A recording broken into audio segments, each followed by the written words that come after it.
Yeah, I like how you said. I was like, yo, you said my name. I was like, yo, you said my name in one of his podcasts. I better start talking about yeah. She said, yeah, I ain't gonna stop talking about yeah. Nah, fuck that.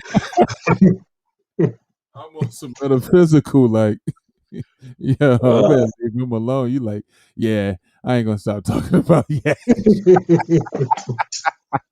I said, yo, he's bugged out.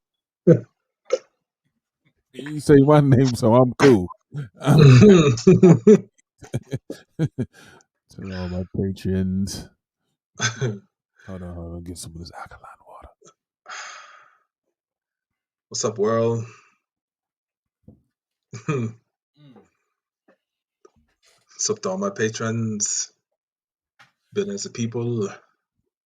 The merch is really selling. Merch is going out the window right now.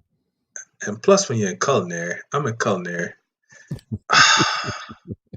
Culinary, and I make the merch. I got a question because I hear other people, and I'm not sure if Priest and them. I think they might. I don't know if they use StreamYard or not. I think I heard them say something about StreamYard. Do you have to allow me to share my screen? Because I heard people saying like AD had to allow like Tahuti to share a screen or give him the ability to do it. Because I have a share on my. Let me see. I'm gonna go share screen, and let me know if you see anything pop up.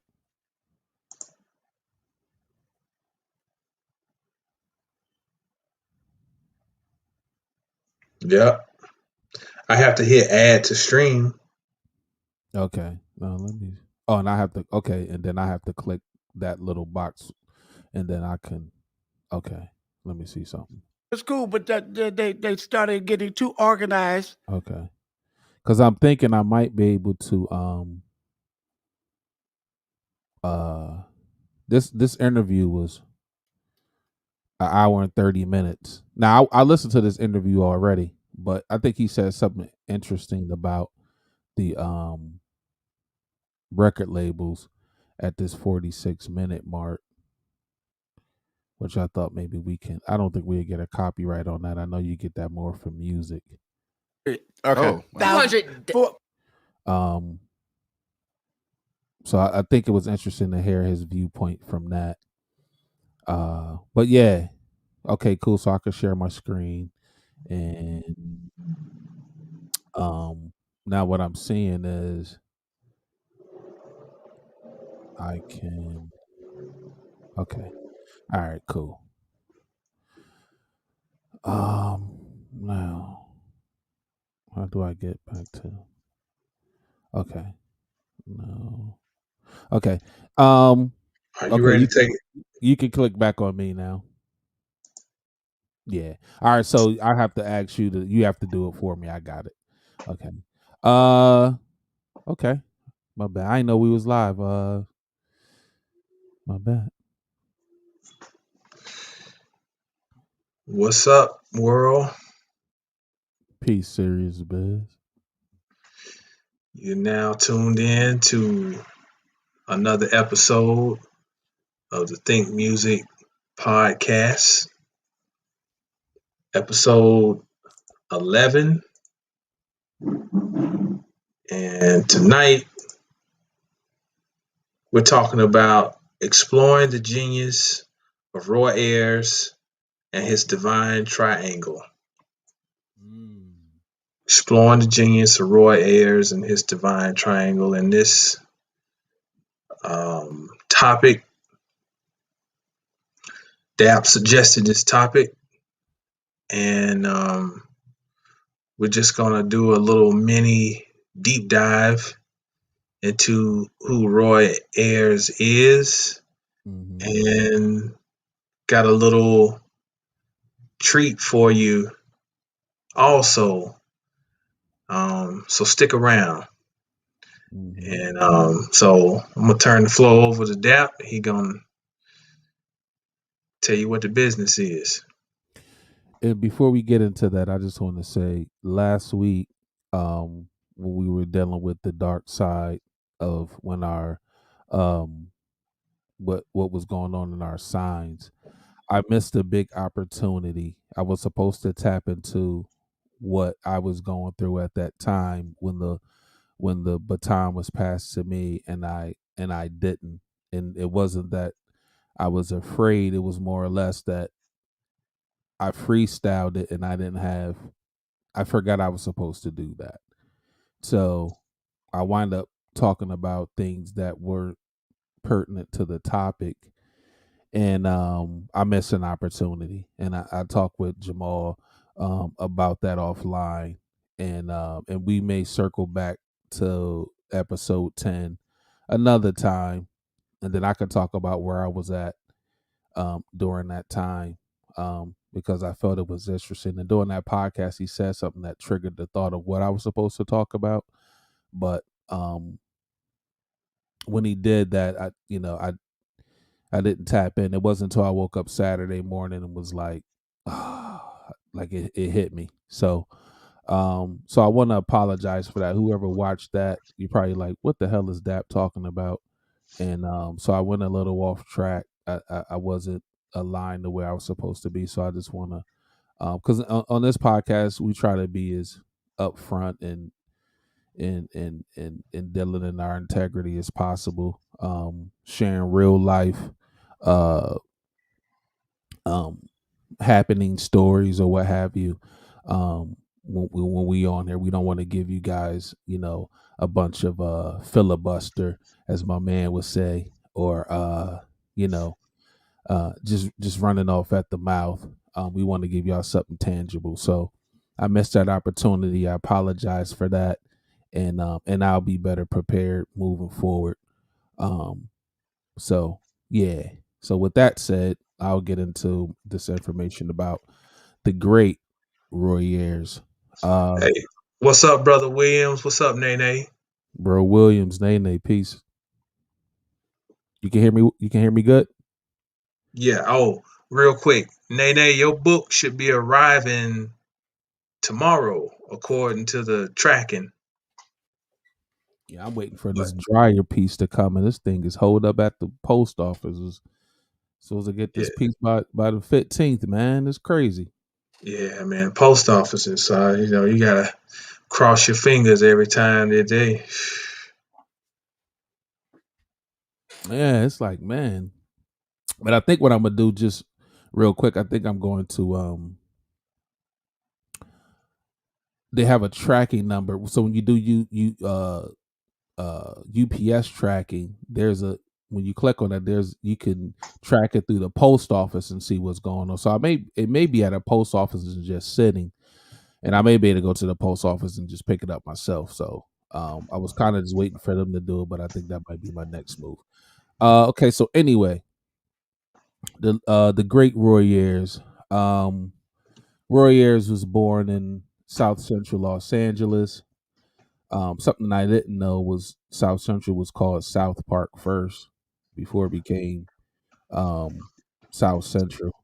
I didn't go into why that change happened, but I just found that interesting. He was born on September 10th, 1940, and at this moment he's age 80. Um, Roy knew Jimi Hendrix, but not really that well, and I think because of him having some type of dealings with him, he produced a lot of his music at the legendary Electric Lady Studios in New York, which is Jimi Hendrix studio. There's a lot of classic albums that was produced there. You had obviously Roy Ayers' work. You had Like Water for Chocolate by Common, D'Angelo's Voodoo. I want to say maybe Erica Badu's second album, and you had some things done there by Kanye. A lot of artists. You can Google Electric Lady Studios and see all the acts that has produced albums there, and probably, excuse me, some classic albums.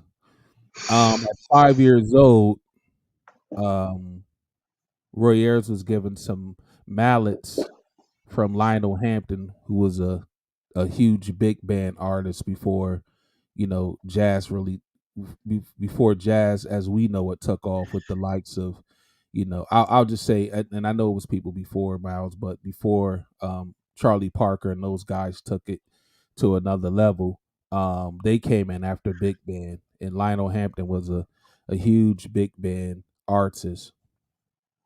Uh, at 5, Lionel Hampton gave Roy Ayers his first set of mallets to the vibraphone, and that's the instrument that Roy Ayers plays. He plays the vibraphone, and his mom and his dad. His mom played piano. His dad played trombone, and let me see. He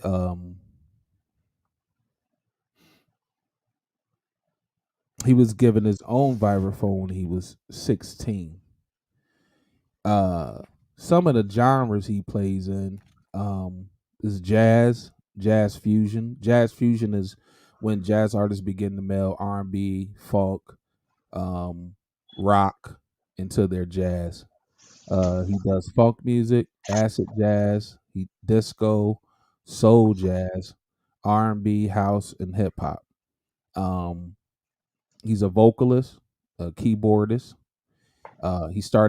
He started his solo career, um, well, or at least playing in jazz bands in 1962, and he's still present. Um, he's been on the Atlantic label, Polydor, which is where a lot of his classic material was done. We'll get into that. Ichiban, which was a hip hop label. Um, MC Breed was on that label. Golden Mink, Nature Sounds, and Columbia. Um, his associated acts was Ramp, which stood for Roy Ayers music production, and it was a band that he used outside of his band for his Roy Ayers Ubiquity albums, to create music. It's a classic song on the Ramp album called let me see, Daylight, and let me see if y'all can hear this.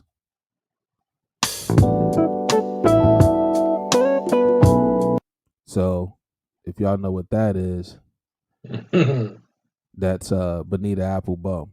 Um, as I was listening to the interview, Questlove was saying that album goes for $2,000 right now. Wow. Yeah, just because that one song is on there. So what happened with hip hop is whenever you bought, yes, Serious Biz, MC Breed, yeah, he was on Ichiban. Um, so whenever record dealers or stores find out there's a popular sample on a record, the record shoots up in price. And the Mm, the ramp that Ramp album, it's called Coming to Knowledge, hmm and that song is called Daylight. So I think that's interesting. You have an album called Coming to Knowledge, and then you have a song called Daylight. And what do they say when you come into knowledge? You've been enlightened. Um, so if you come across that record or whatever, that samples from there. It's ill. Um, Also, he created uh, Roy Ayers Ubiquity, and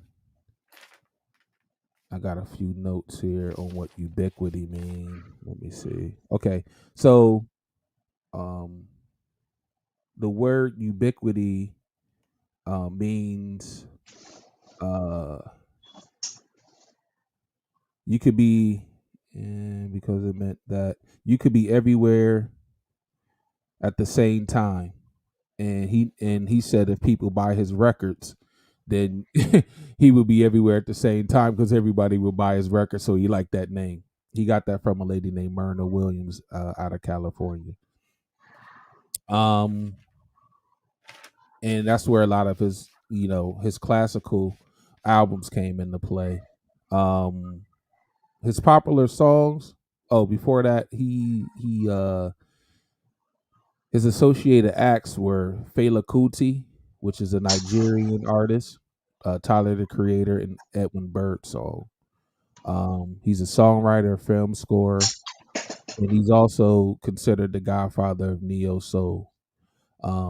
His more popular songs are "Everyone Loves the Sunshine," "Searching," "Running Away," "We Live in Brooklyn," which, if you know anything about Diggable Planets, they use that. They use the sample for that. "We Live in Brooklyn, Baby." Um, and that was a popular song also. Not like on the charts, but a deep cut. Um, in '62, he started as a bebop sideman, and he rose to prominence. And he dropped out of City College and joined Herbie Mann. Now, Herbie Mann's a jazz artist also. He has an album called Stone Flute that's crazy. Um, but Herbie Mann was a flutist, and he played with Herbie Mann in '66. In the early '70s, he started his own band.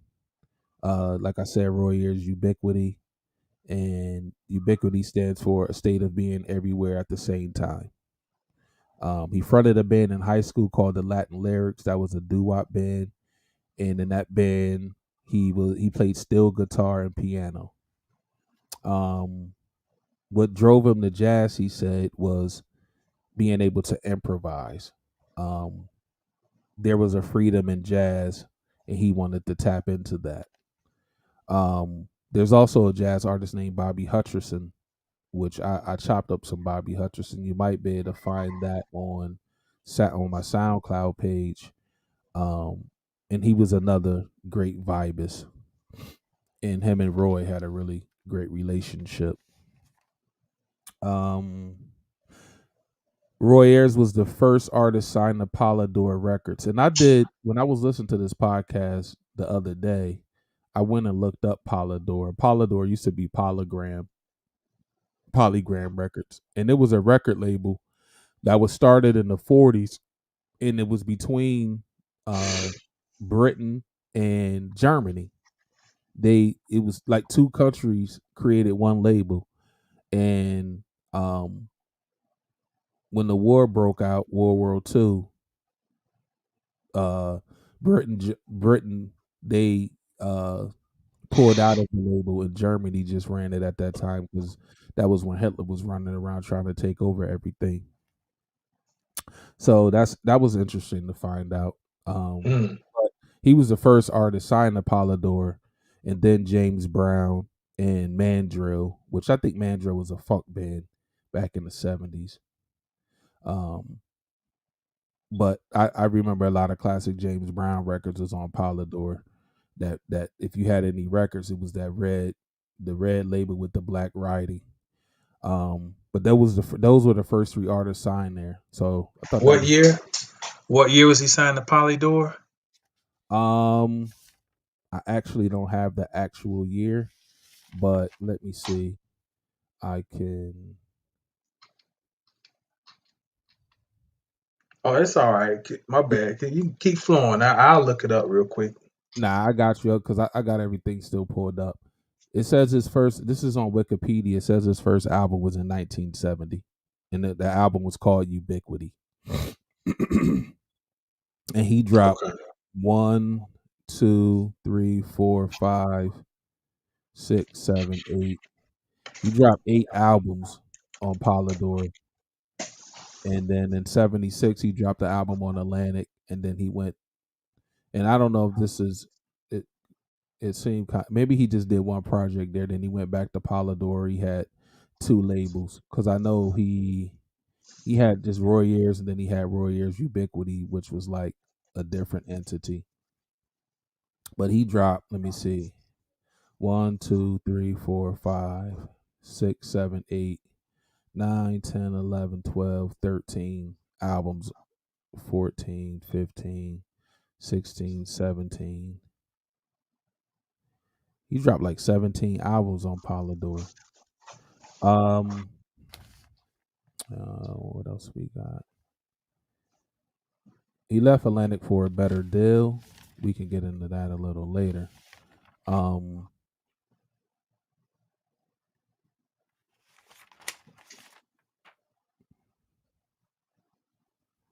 and he has some. So that's pretty much his musical bio, um, and I'll get into some interesting things he said.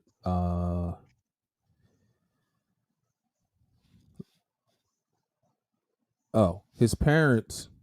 Um, he said his parents really believed in his music abilities, and in the '60s, they paid $400 for him to make a 45, and he went in and Hmm. made 40. He went in and made a 45, which $400 back in those days was a nice piece of change, and especially to do something on a basically he did what we didn't really have a deal, anything like that. I don't believe. I want to say this is when he was in high school, and they put that money up for him to make an album, and he said somebody sent them a record, so he has that 45. um a quick um thing about the vibraphone is that it has the same amount of keys as a piano, so you could play the vibraphone like a piano. I didn't know that. um Yeah, so that's pretty much a bit of his musical um information. And so then they asked him like how did he create in the studio, and I thought this was pretty interesting. Um he never he didn't, and not at the particular time he said he would go in the studio without any material.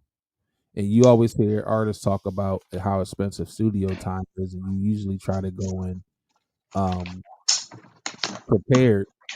But he said he would go in and just create right on the spot and write songs, and he would do three songs. Um, he would do three songs, and he created "Everybody Loves the Sunshine" spontaneously. Like he just went in there, you know, they were petering around, found something. He wrote the lyrics, and they dropped the track.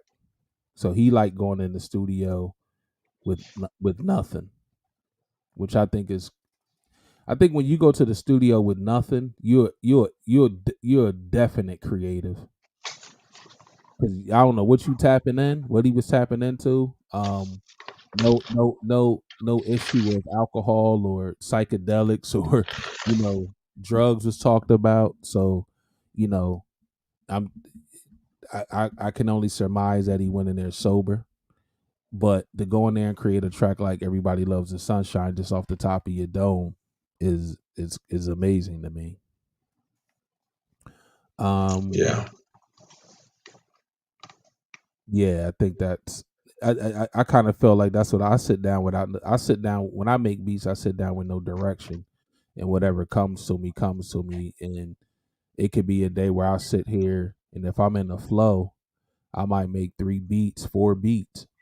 You know what I'm saying? Or I might make an opus that I sit here for 5 hours, and then I make this opus. So I feel like I know what that's like, and I'm doing it sober. Um, so yeah, he would create like 3 songs during that session. He also was known for wearing out his pause, his engineers, meaning because he would be at the studio so long, the engineers would kind of get tired. He was running through engineers, he said, at a time, because he would just go in there and he just want to work. And I guess they might be like, man, we've been in here 12, 15 hours, like I want to go home and get some shut eye or something. And he just ready Right. to rock. And he's just ready to rock. um so his musical philosophy was he wanted to present the music he loved, and he was tapped into the vibe of the time of what was going on in the United States and around the world. And he felt the vibe to teaching his songs. So songs like Searching um had a little more uh you know it was more in that Marvin Gaye style of writing at the time of what was going on. So he was tapped into the moment. He had a lot of if you look at some of his albums, he had like he was into Afrocentricity, which is a European created word, but he was into that. He had the red, black, and green iconography on his records and stuff like that. So he was kind of tapped into what was going on. His early '60s and '70s influence per himself were Herbie Hancock, which if you know Herbie's work, this guy got 1,000 albums. He's sitting on about a good 30 works. Chick Corea, if you know anything about Chick Corea, and also his work with Return to Forever. He's an amazing artist. And then his ultimate favorite musician was Miles Davis. And his thoughts on Miles were, they asked him like how did he feel about Miles' later music after his Bitches Brew album, where he really started expanding. And Miles, that was around when he started getting into fusion. And he said Miles' later music taught him a lot. It taught him a lot about music. He said Miles was an innovator. So what I got from that was he was listening to a guy that started in the '50s as a soloist, and everybody say Miles Davis changed um, music 6 times. And Mm.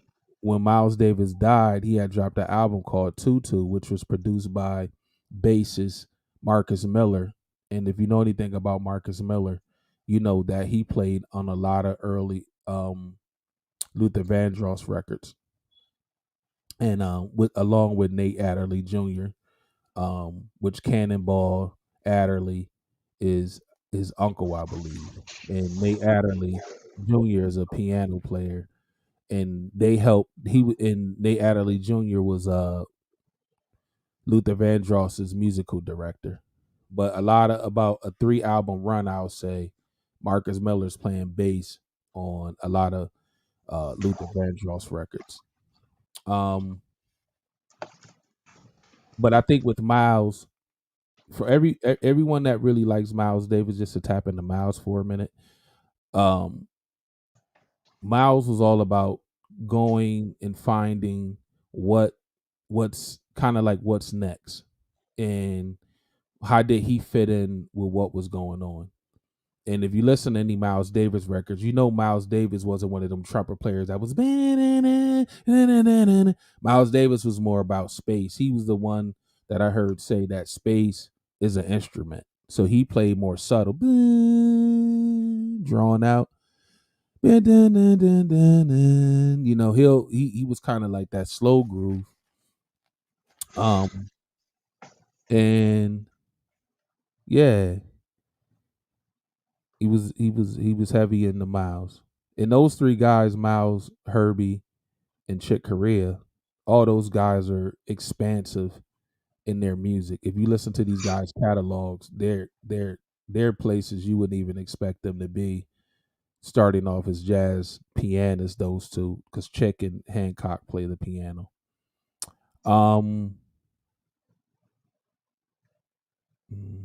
He now uses Roy Ayers Productions at this moment. And he says because he's been enlightened. So in parentheses, I put maybe to the music business inside, like maybe he done found some things out to be more independent, or keep things more tight. So he's doing that now. And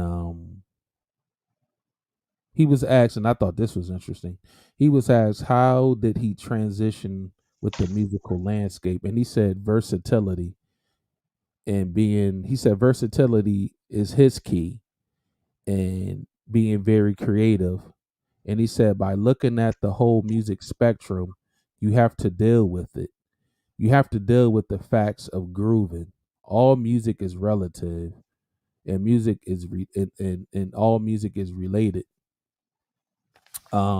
He describes how Herbie Hancock version of funk was immense and very creative. And I think that's how artists span. Like if he comes in '62 and I don't think he's making. Well, now he's with this group called Jazz is Dead, which is Ali Shaheed Muhammad from A Tribe Called Quest and another musician named Adrian Young, and they brought Roy Ayers in on a project that dropped. Um, that dropped, I think, sometime last year. So he at 80 years old, 70, maybe 70. Well, yeah, 80 years old because it'll be 80. He's 80 now. So maybe last year during that time. Anyway, between 79 and 80, he's still kicking. Still playing the vibe, still going in. He still tours, and he's very amazing with what he do. Um, he scored the movie Coffee, back in the 70s. He got into music scoring.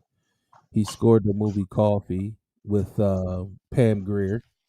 He told a story on Quest too about how he got to meet Pam Grier during that time, and he was like, I guess he was stunned by her beauty, and he was like, and she has some huge boobies, and I got to hug her, and it was just like, wow, like it was kind of bugged out.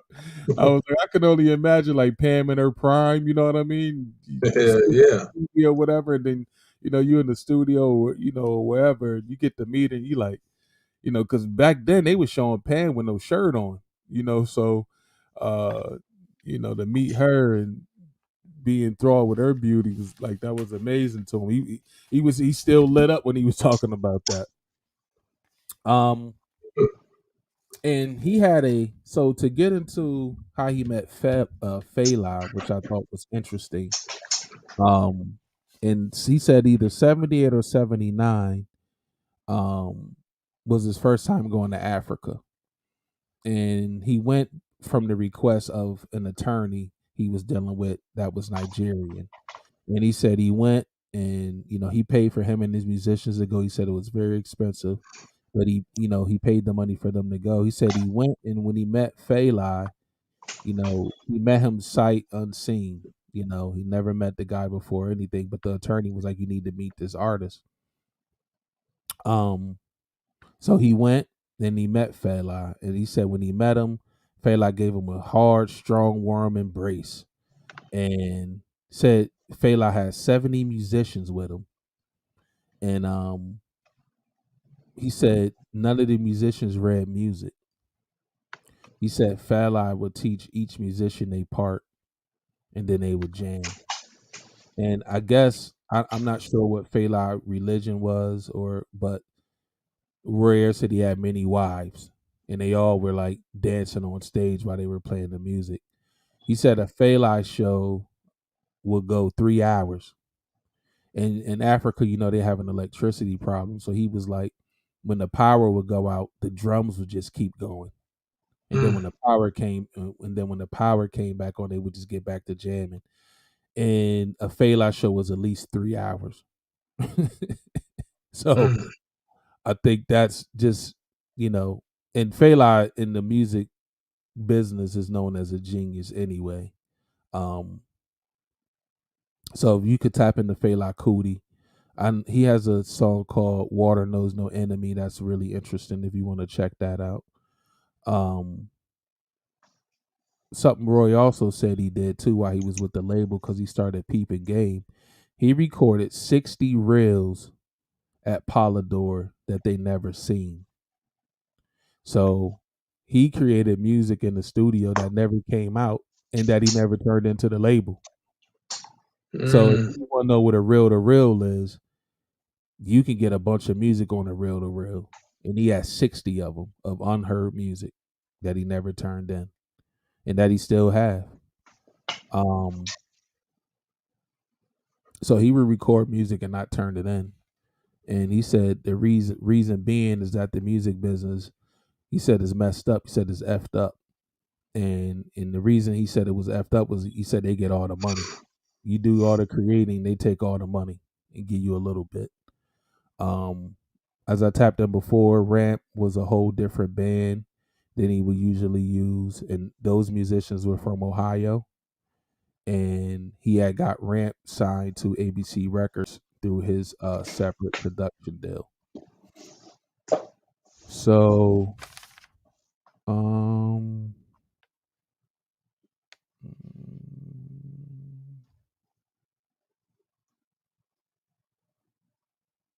Okay, so I got that. Just looking through my notes to make sure I tapped into everything. Okay.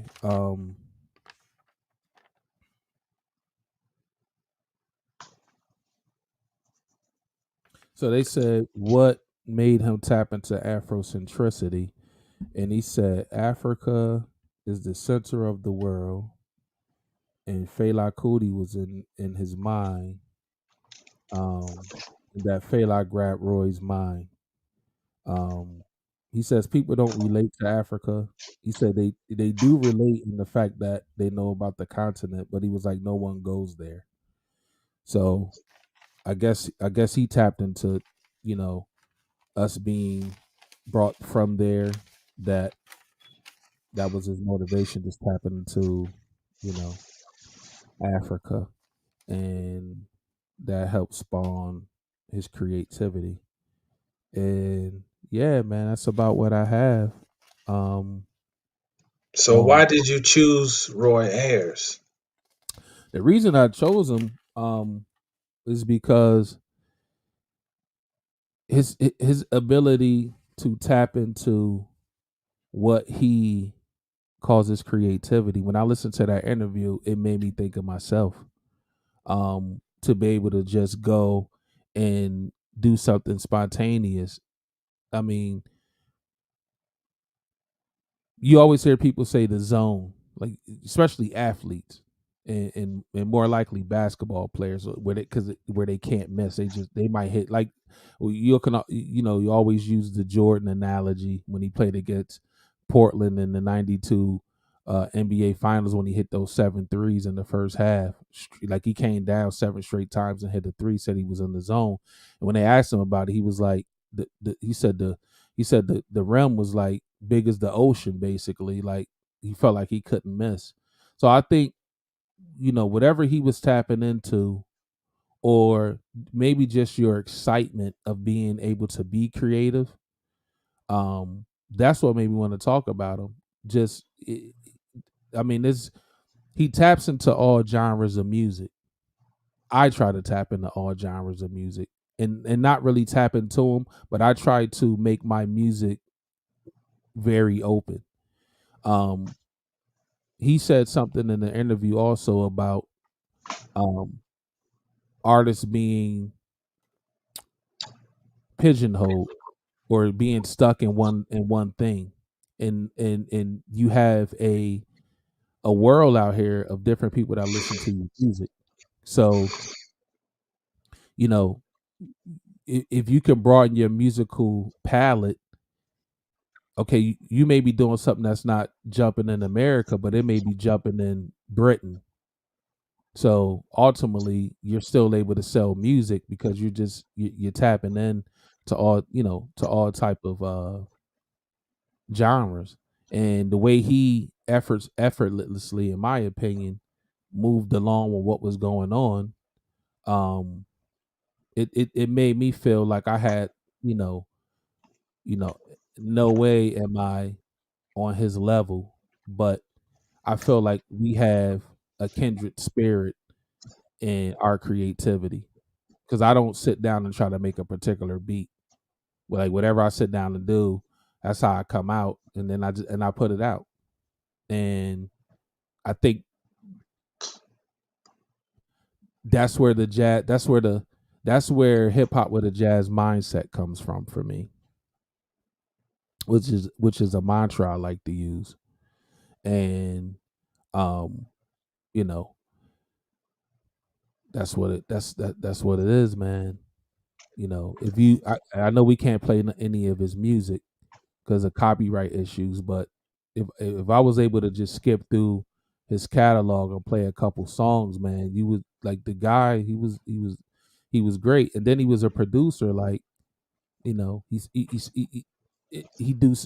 he he does something I wanted to do. Like I thought about scoring films. You know what I'm saying? Just being able to do everything, and he didn't have a sound because he was able to tap into everything that was going on. So he was, you know, he was multifaceted in that way. And then, like they said too, he's the godfather of neo soul. So if you listen to songs like "You Send Me," and he's been sampled a lot too. That wasn't I didn't talk about that a lot, but um, Mary used "Searching" on her "Share My World" album. Pete Rock and them used "Searching." I'm pretty that's those are two prominent artists I know for sure. She even used on her second album, My Life, she used Everybody Loves the Sunshine for the title song um for My Life. And somebody else used Everybody Loves the Sunshine too. That was popular. I can't a older group. I can't think of it right now. Yeah, Erica Badu did "Searching." Um So yeah, that was my reason for picking him, man. I thought he was saying something interesting, and I just want to play this short clip of him talking about the music business, if I may. Let me see. 400,000 a year For every time you turn the for record every in. time. I'm gonna go back a little bit. Right here, he was saying he was making 400,000 a year every time he turned the record in, and then they kind of got smart to what was. I don't know if they when he said they got smart, it wound up messing with his money. Let me see. You said to me, "Yeah, I got about 60 reels that Polydor never seen." Right. And I was like, "What?" This is right before For the the Virgin Ubiquity Ubiquity came Oh out. yeah. Yeah. And he was just like, "Yeah, I got a lot of artifacts, that people haven't seen yet." And I was like, "Yo, man, What was the most fucked up about it, Roy? Yeah, but they take all the money. Well, yeah, there's that. They take all the money. was there ever a law in your business? Like, was there ever a time where it's like, damn, I can't get no work? Or I always felt like you were constantly, I mean, because you did projects with Wayne Henderson and the Crusaders, I believe, Right. so I'm thinking that you're always working. Like, Well, I work most of the time.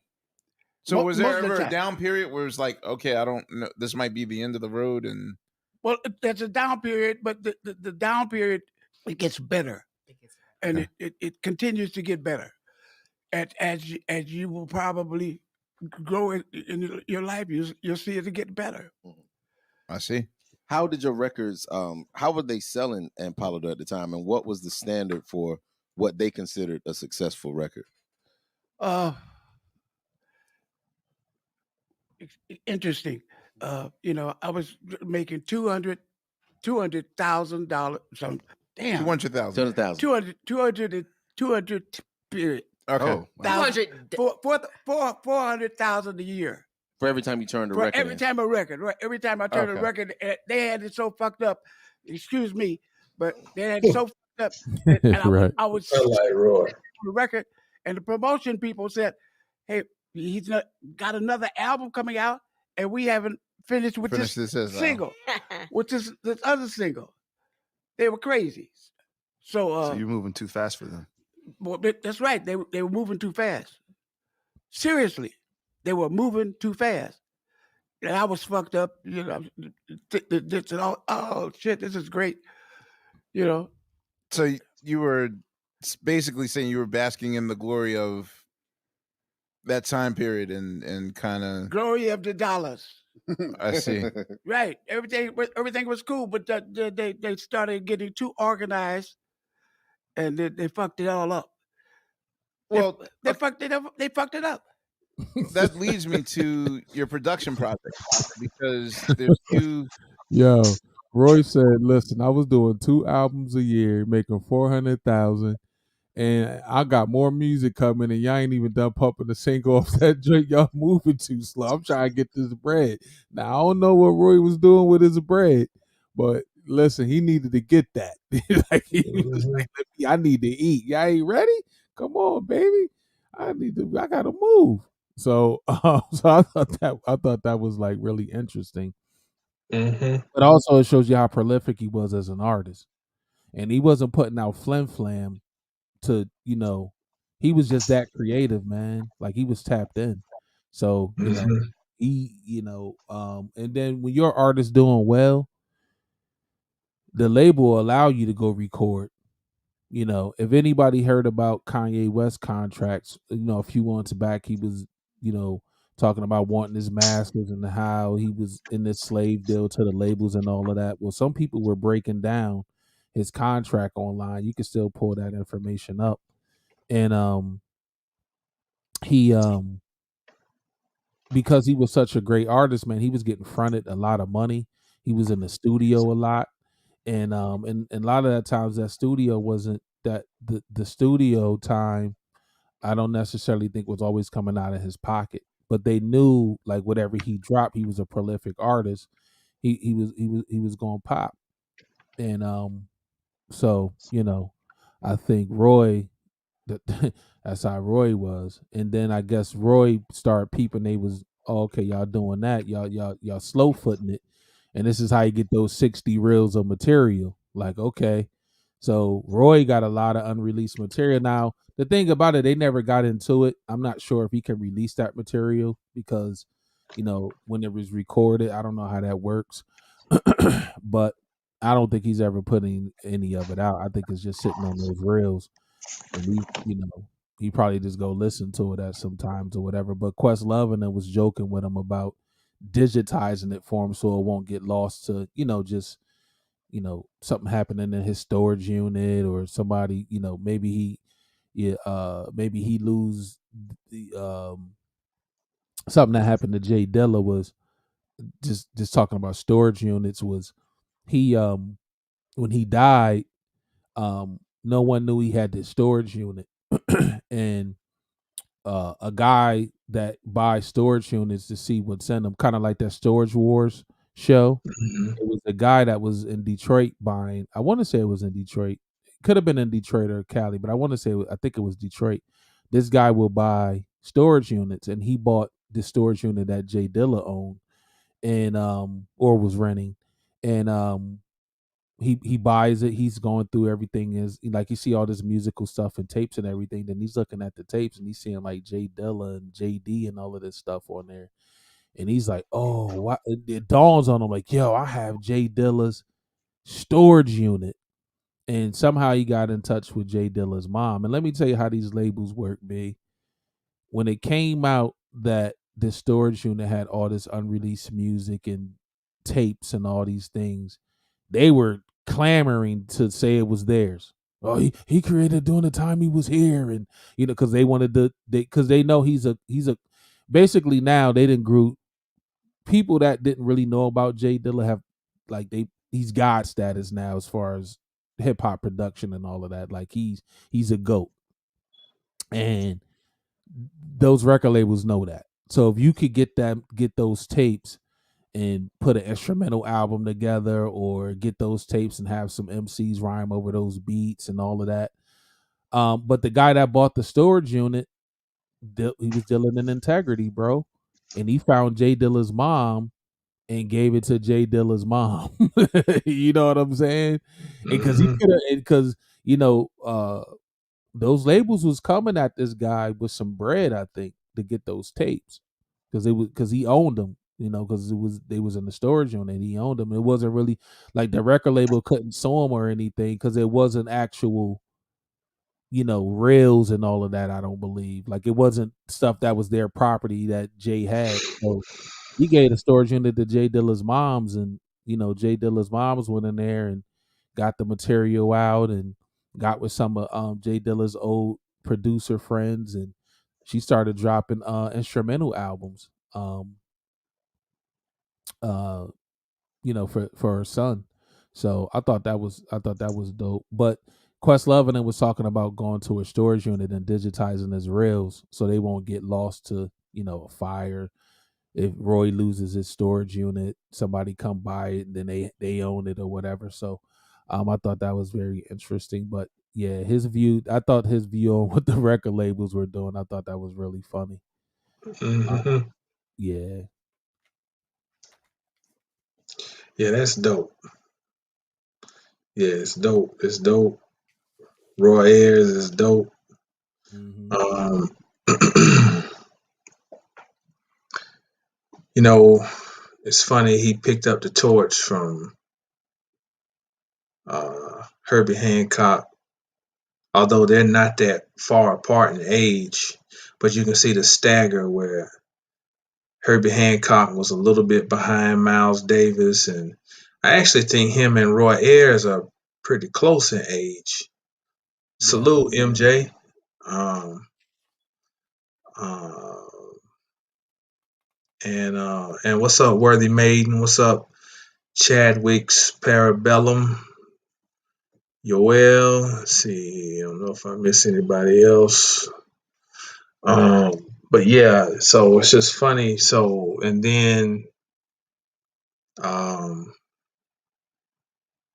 how you're inspired by his art. Um, And those 3 artists he named. yeah, yeah, I'm gonna keep it a band with you. Like, I'm inspired by. I listen to Herbie Hancock. You know, right. I have Herbie Hancock. Um, I don't know if I grabbed any of his records, but I definitely have Miles Davis records, and I have Chick Corea records, and Hmm. those are you know the guys I grew up on jazz. I have I have my core, Miles Coltrane, Jean-Luc Ponty, Pat Metheny, Bob James, uh, Grover Washington Jr. Those and Freddie Hubbard. Those are my those are my guys. And when I get outside of that you get the Chick Coreas, the Herbie Hancocks, because these guys, they push creativity. So when I'm listening to jazz interviews or I'm listening to their music, I like one thing I found out. One thing so I used to want to listen to other people because I felt like I might try to do something to sound like them. But now that I'm comfortable in my production, now I could listen to people and add into my thing their motivation for what they did, but it's through my thing. So it's like I'm not trying to make beats like anybody else. So when I'm listening to how the creativity of another artist, I'm seeing where they're going, and then I'm like, oh, okay, I can go there, but it's within what I'm doing. So it's not, so it's not mimicry. It's just tapping into where they went. I tap into it, but I'm giving you my production style, tapping into what they're tapping into. Um, if that made any sense. Yeah, that's dope. Um, so did you have anything else you want to add? I think that's about it for my show notes, man. Yeah, that's about it. I'll just say one thing. Taking these notes, um, when you really digging into someone, you wind up pulling out a lot of stuff. You know what I'm saying?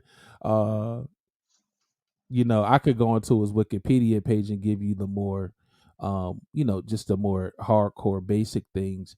But I wanted to like really pull from that interview so you can get his version of what was going on and, what he was going through and what his thoughts were.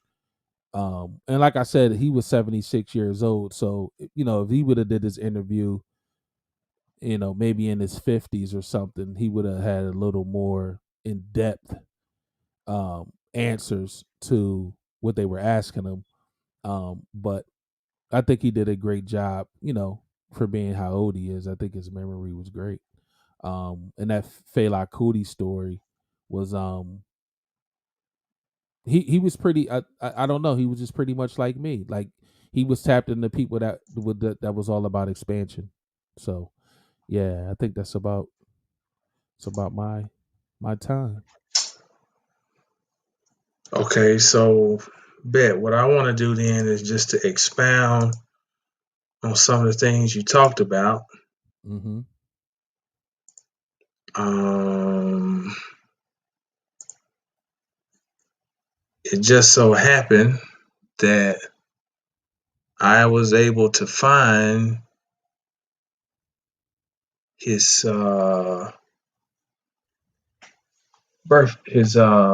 time of birth online.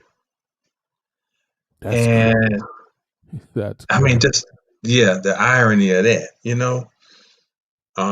he was born September 10th, 1940 at 2:55 a.m. in Los Angeles, California.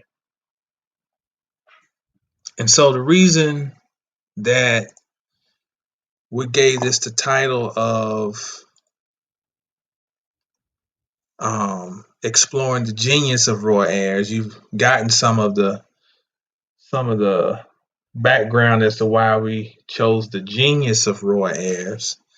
But this is why now you're seeing why we say his divine triangle.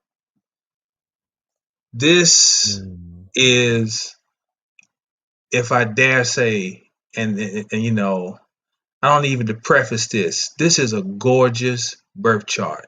This is her. I've never seen a chart look like this. This is a harmonious birth chart. Wow. It's a triangle.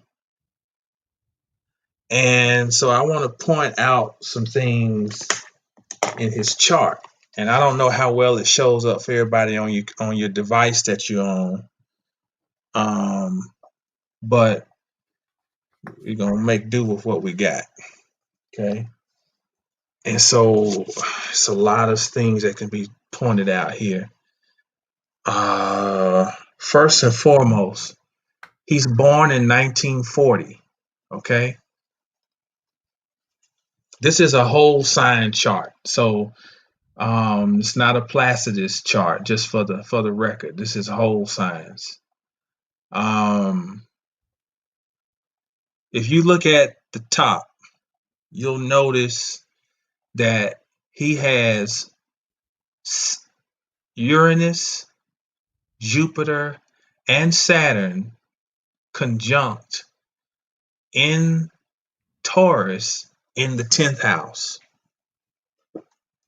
Now, not only are these three powerhouse planets, these are two transpersonal planets, Jupiter and Saturn, but also an outer planet, Uranus. So that's phenomenal that he's got a conjunction there, but he also has them retrograde. So when planets station retrograde, the energy that they emit is stronger. This astrologer named Rick Levine gives a great explanation. He says it's like a radio frequency that gets louder, more intense when a planet stations retrograde.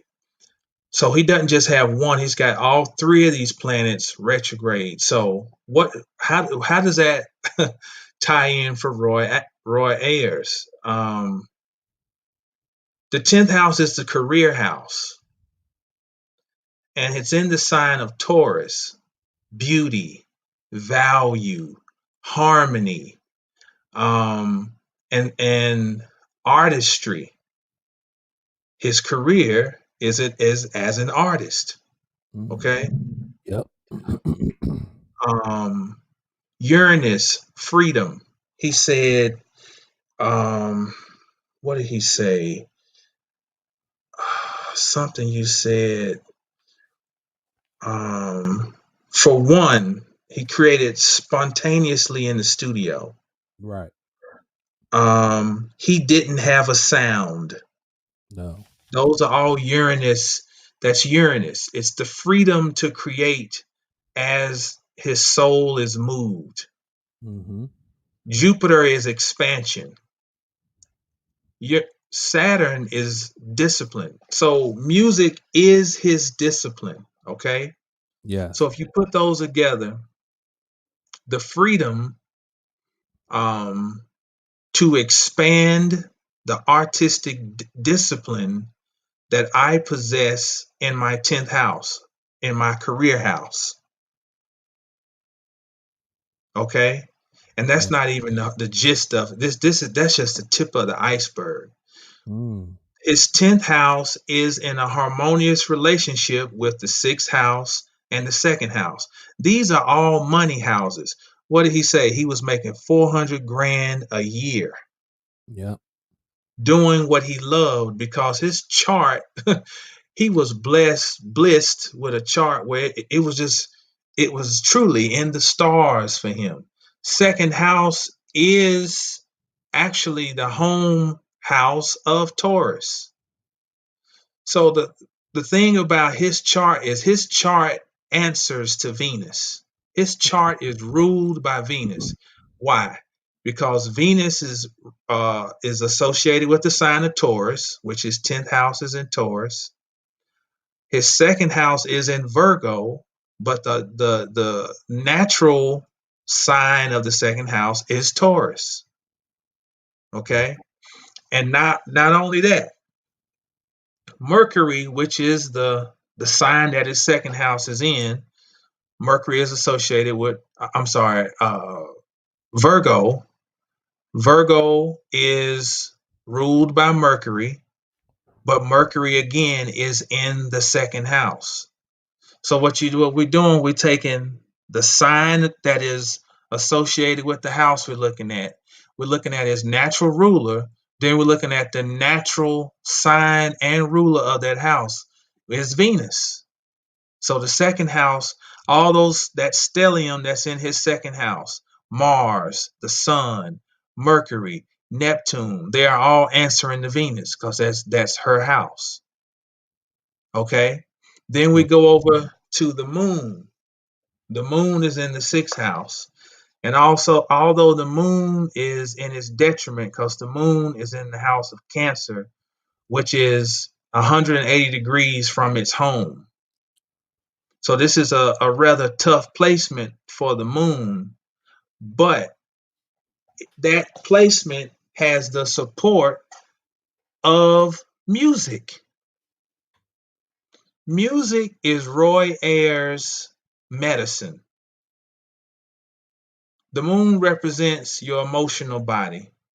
It represents how you are nourished and how you nourish, how you are fed.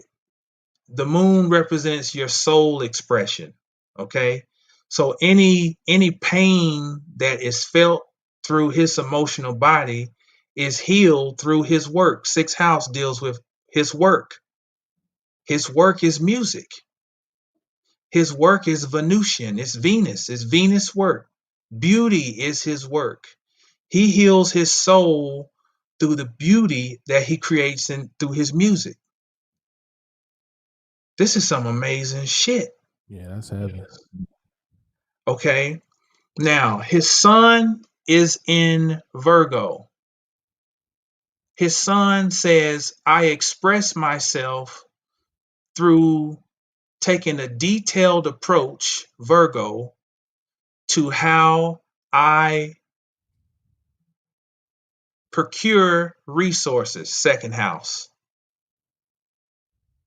So he is a perfectionist with the soul of a hermit who wears the mask of a performer. Now, how did I come up with that?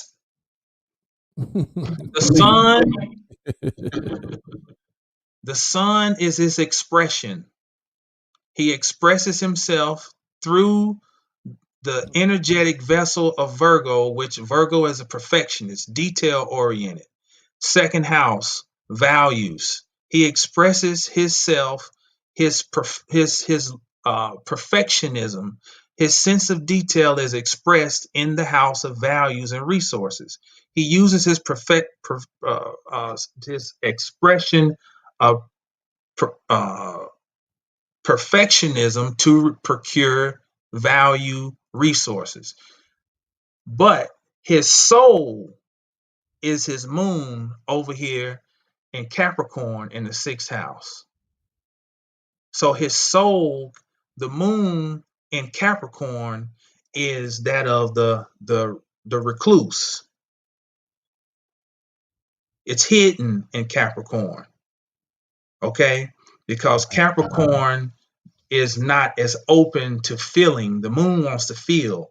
It's super sensitive in Cancer because that's its domicile. And Capricorn it's in kind of foreign territory as far as being such a filling vessel. So he becomes the moon becomes the hermit in the sign of Capricorn. So he expresses perfectionism. He has the soul of a hermit, but he wears the mask of a performer. The mask is what it says, ASC over there, ascendant. The ascendant represents the personality. What does the world see when they interact with Roy Ayers? And his ascendant is at 14 degrees of Leo. Leo is the performer. What's your sun sign, good brother? Leo. Leo. I felt like I was something about Roy Ayers that pulled me in because he is mirroring your Leo energy back to you. Right. And your story has a lot to do with transformation, does it not? Yes, indeed. Okay, Roy Ayers has Pluto conjunct Venus in the first house, in the sign of Leo. So we see Venus again is prominent because it's in the first house. So his identity is the performing musician. Leo is the performer, the child, the sun that shines. Venus is the beauty, the music. Pluto is transformation. Pluto is conjunct Venus. So he elicits transformation through his music. Some dope shit. Look at this. And that's on his career. You look at this guy's discography. Yeah, hold tight. Hold tight. I'm coming to it. They was moving too slow. Ain't that what he said about the label? Yep. Okay. He has Mars in Virgo in the second house. They was moving too slow. Mars has if there's one word for Mars, it is go. Mars wants to go. It is forward energy. And so this brother was ready. He was ready to move in his money house. He peeped the game and he was like, oh shit, I'm going to stack up. I got endless art in me. I got more art than I can create the art faster than they can put it out. Yes. See what I'm saying? Yep. He has Mercury in the second house. Mercury is communication. But before you can communicate, you have to be able to perceive. So Mercury is the perception that comes before the communication. So he's got Neptune. Neptune is the dreamer. So why could he go in the studio and create spontaneously? He has Neptune in the second house as well. He can see beyond the three-dimensional world, Neptune. He's able to transcend the three-dimensional world with his music.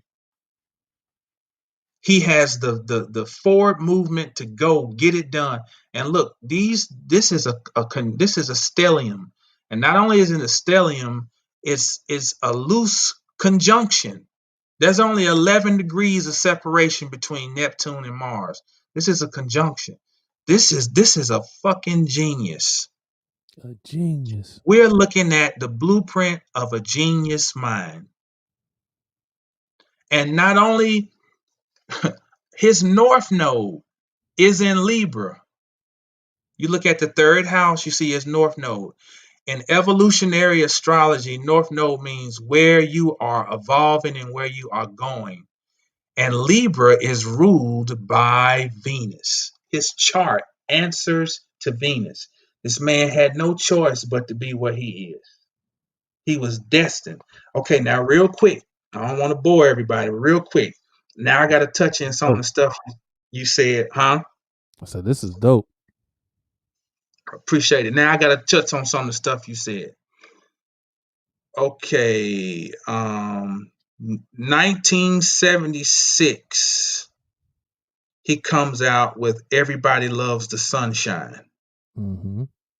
At that time, this is how it relates to us. Because Yoel said entangled connections. That is very true statement. I'm gonna show you how entangled this shit is. In 1976, Roy Ayers releases Everybody Loves the Sunshine. Okay. At this time, Uranus is opposing his natal Uranus. So this is what I want everybody to lock in on. His Uranus is opposing his natal Uranus. What does that mean? When he was born, we already said Uranus was in Taurus.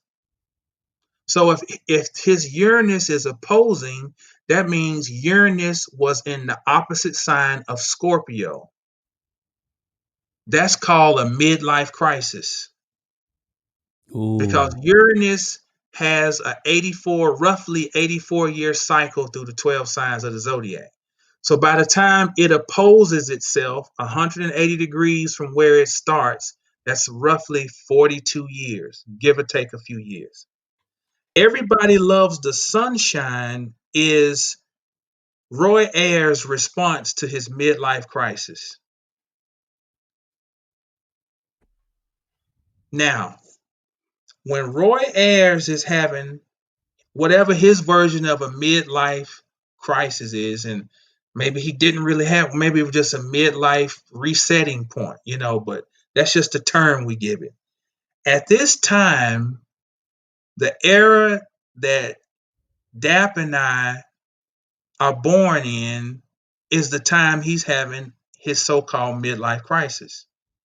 Because from the years of 1974 until 1981, Uranus is in Scorpio. And that was that dark side, right? That was the whole point of the dark side conversation. Mm-hmm. Because Uranus in Scorpio says, I have the freedom to explore the underworld how I choose to. Ooh. Uranus is freedom, rebellion. Scorpio is that which is hidden. Subconscious mind, the unseen realm, the occult. Uranus in Scorpio. So there's this overlapping of energy because those children born at the time that he really, just think about this. Everybody loves the sunshine. Mm. And then this generation is born that this is under the moniker of Everybody Loves the Sunshine. Which becomes a staple sample 20 years later. For that generation. For the generation that we was born. His Yes, music sir. became a staple. That's right. As I named earlier, a couple, artists started tapping into his music 20 years later. So we circled back to him in the mid 90s. Right. Early to mid 90s. Wow. I want to say something too about ubiquity. Ubiquity basically meaning to become one with everything. Mm-hmm. Okay.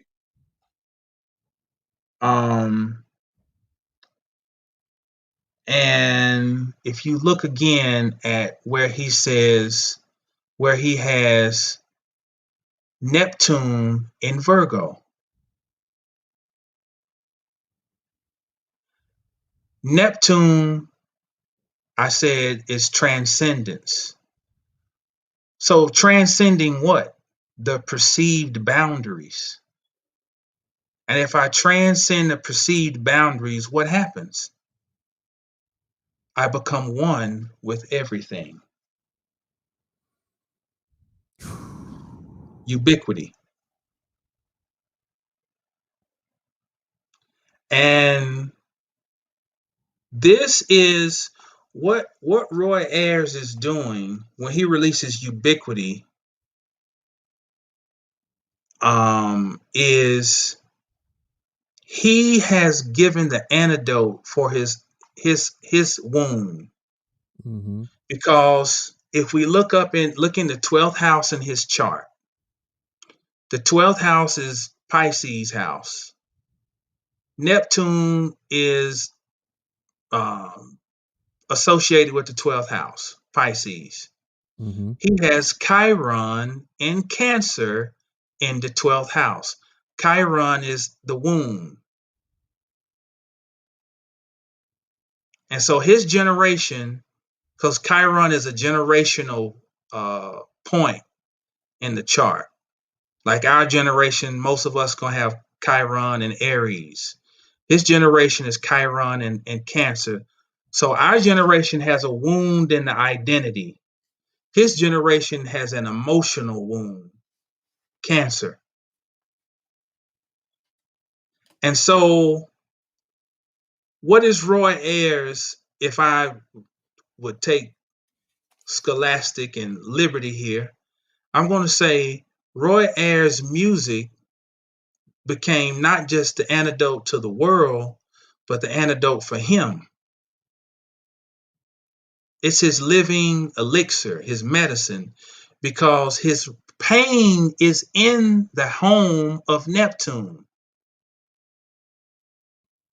So his job then to heal is to become one with everything, ubiquity. And you got to think around this time, you got to think of other music that's coming out. You got Songs in the Key of Life. You got Earth, Wind, and Fire. I think All in All, Classic album.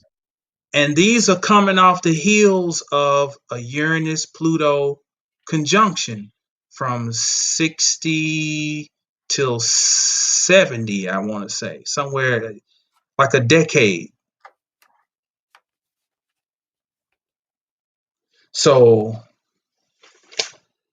I'll stop there. I just wanted to highlight, just to show the correlation between his career and what we can find on him and what his chart shows him to be. And I just think it's amazing. Yeah. He and Worthy said that he didn't mind people sampling his music. And yeah, he said that in that he said that in that interview also that I was listening to, there I pulled some of this material from, that he didn't mind people sampling this stuff. No issue with it at all.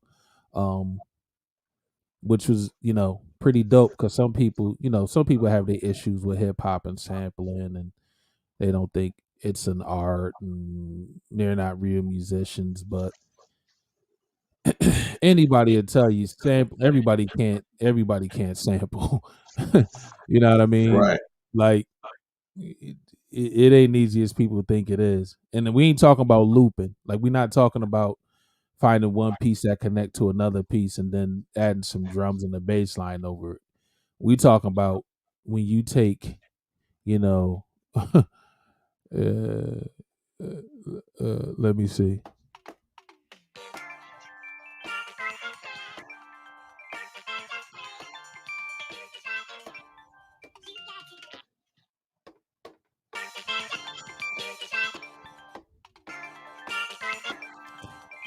You talking about playing a melody with that. You know what I'm saying? Like finding something with that joint's pitched up. I pitched that up +10. And so when I'm watching this, I get inspired, right? I'm a sample based producer. I also do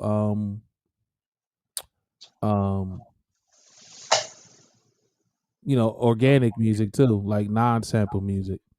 So as I'm listening to that podcast, I'm at work, I'm listening, I start pulling up some of these songs that they're talking about that they like from some particular albums or whatever. So I kind of go through a little bit, not extensively in this discography, but I tap into a couple albums that they were talking about. So I come across this album,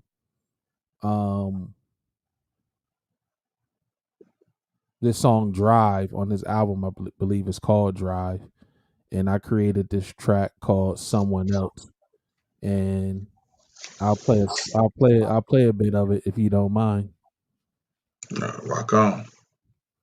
All right, let me see.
Stay So, tuned.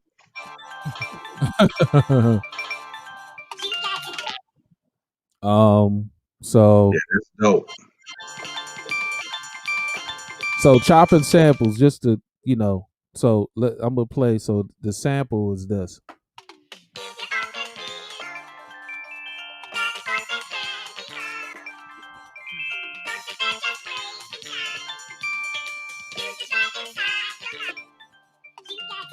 So you could probably hear some of the elements I was playing. So I said,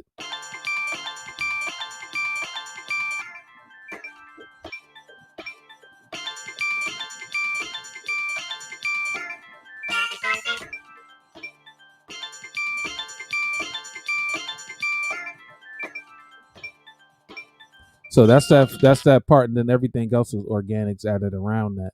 But that's chopping samples, bro. Like that ain't no loop. You know, that's you had to I had to find that. You know, yeah. So this hip hop thing, when it comes to sampling, it isn't just a loop. It's not, everybody used to get mad at Diddy when he tapped in the sampling and was just taking Diana Ross and hip hopnizing it, and then having some people rhyme over it. So as I'm listening to his stuff, I find another song called I Love Michelle, and I named this Dream of G's, and I'll play this for you guys.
So chopping samples. This is the sample.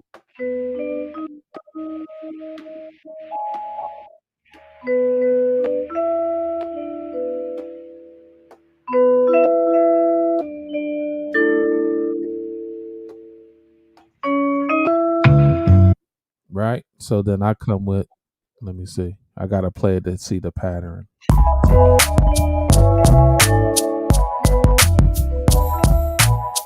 So I come with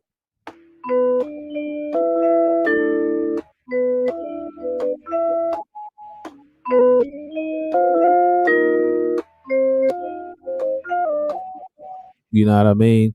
And yeah, listen, man. So chopping samples is you get a piece and you know what I usually do is I find a piece I like and then that's where I start messing with it, start chopping it up. But yeah, man. So I heard those two joints and I was like, wow, I was inspired and I made those tracks. Now just imagine the word over that musicality with whatever he get inspired to write, if those tracks touch him in that way. And that's what you get with the beauty of think music, man. You're gonna get musicality with serious bars, and that's it. That's it. Yeah, I was digging both. It's I always I've learned as a writer to yield the floor to the beat. I used to write songs and try to find a beat to match it.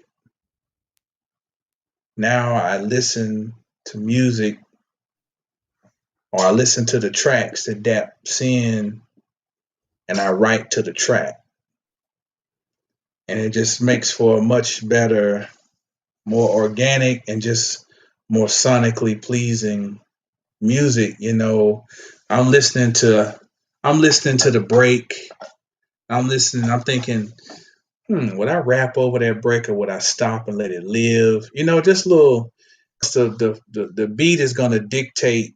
Like if you're telling a story, if the beat changes, if the chord changes slightly, you feel like something in the story needs to change. It's just funny how that works. It's almost like the track tells a story itself without saying anything. Yeah. Yeah, man. Yeah, I think for you to do that within your own self is it's allowing you to tap into your freedom. It's like at this point we not rushing, so it's like you able to just sit with the beat and now dig into your analytical mind within it and bring something forth. You know what I'm saying? And I got this next track. It's not a chop of any Roy Ayers, but it's a chop of one of my other favorite artists. I've been going through my my sample playlist and snatching some stuff. I'm there was a time where every Thursday night I was going in, as Jamal would tell you, I'll be sending them, at least 3 beats. And um and I haven't been in that since the new year. A lot of things have changed with me. And I haven't been going in on making beats as I once was.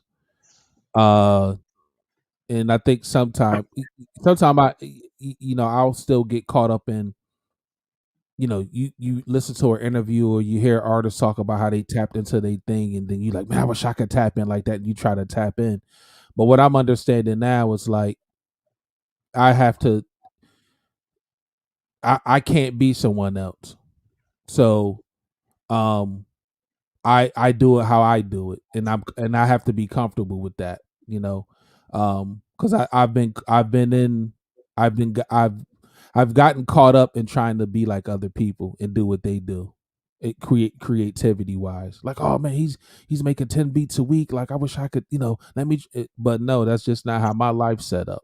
But because I understand my equipment more, when I do sit down, I can create joints like that now. So, I'm going through everything, and I come across this Jean Lupanti joint, and the name of this John Lupanti song, and I'm doing something Jamal tells me not to do, but just for the sake of tapping into genius, this is a sample of Jean Lupanti, Stay With Me, and the sample goes like this.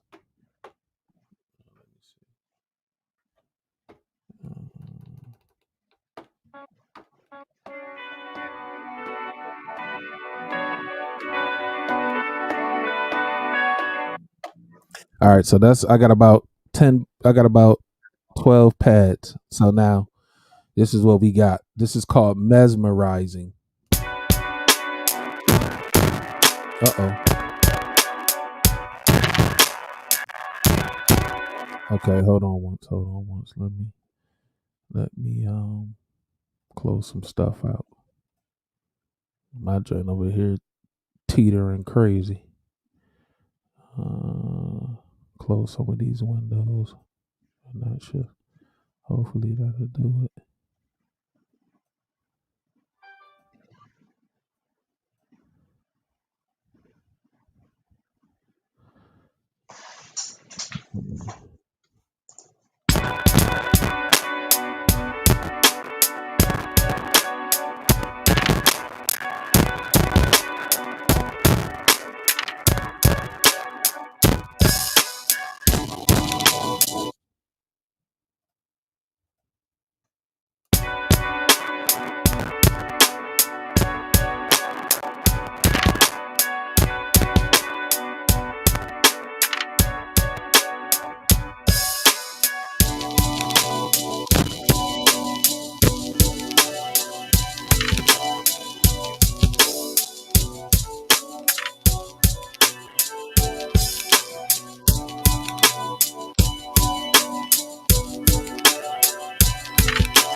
So yeah, man.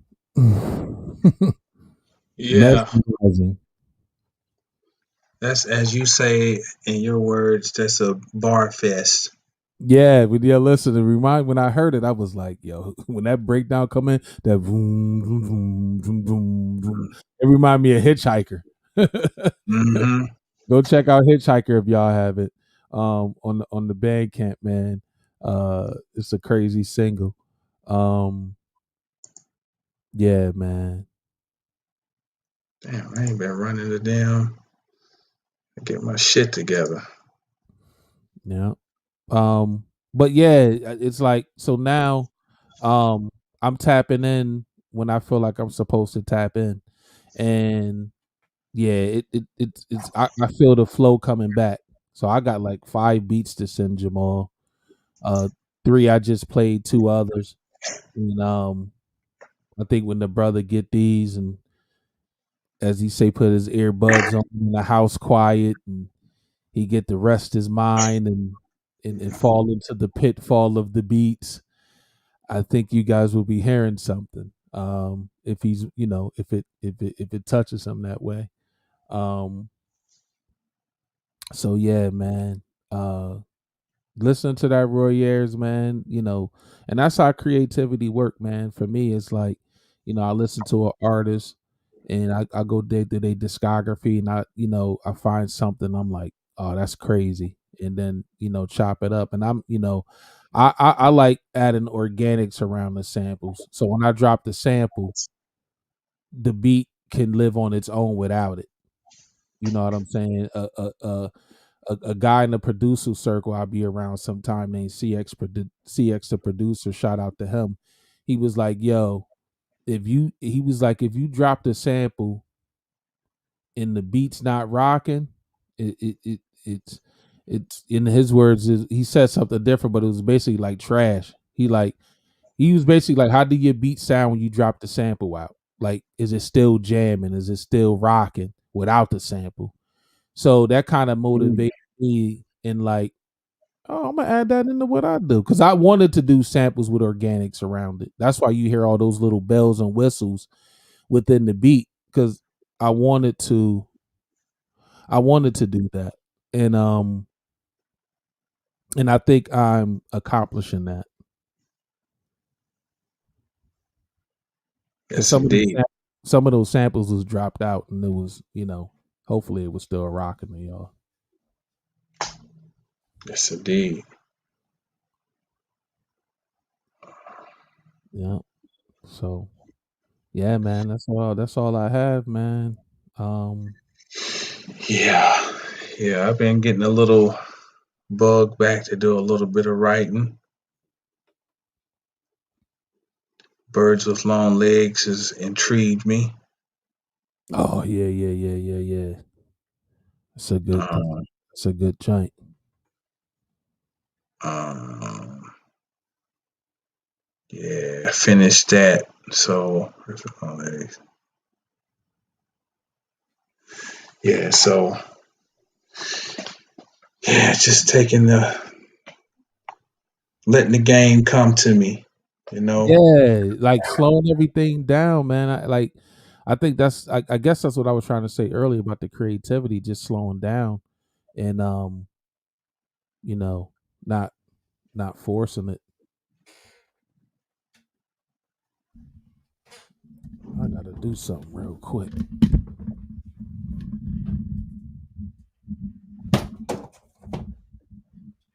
Mother slug a little spider or something in this joint.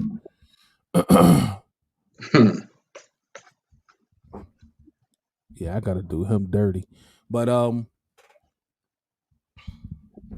yeah, slowing, letting it just I feel like it's even better when you do it like that too. Yeah, and the energy right now is for that. Mars is in Cancer. Um,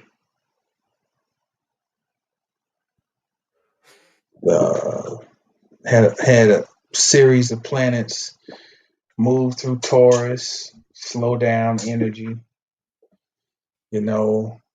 Um,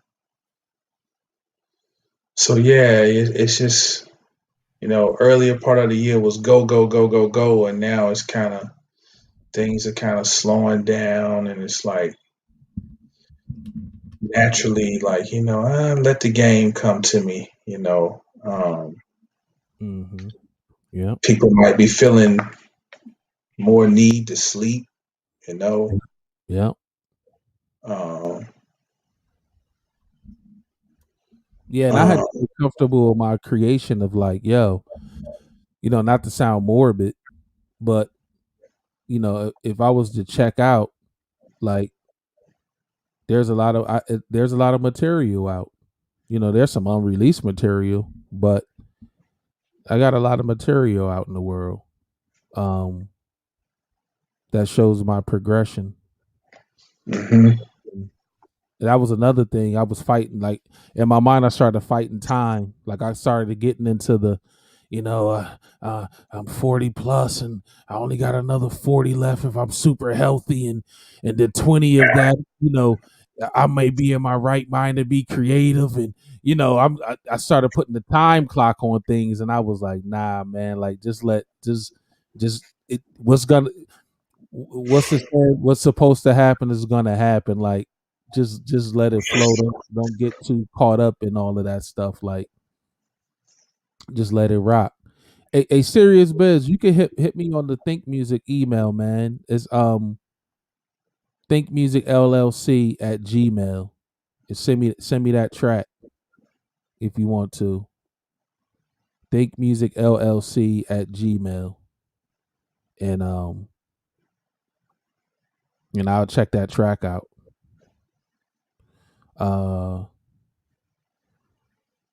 Let's see.